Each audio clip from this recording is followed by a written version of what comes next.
నీ ఇష్టం, నువ్వు ఏ పేరు పెట్టి నమస్కారం చేయి, అది కేశవుడి దగ్గరికే పెడుతుంది. అందులో ఏమీ సందేహం లేదు.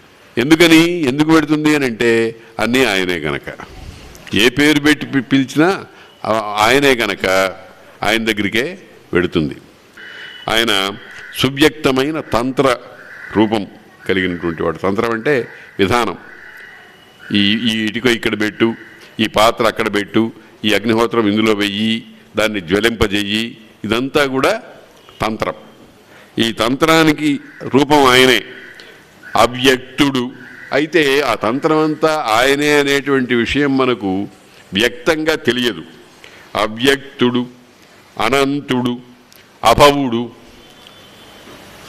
అనంతుడు, అభవుడు, పుట్టుక లేనివాడు. అచ్యుతుడు, ఏ విధమైనటువంటి మార్పు లేనివాడు. స్థితిలో నుంచి మార్పు లేదు.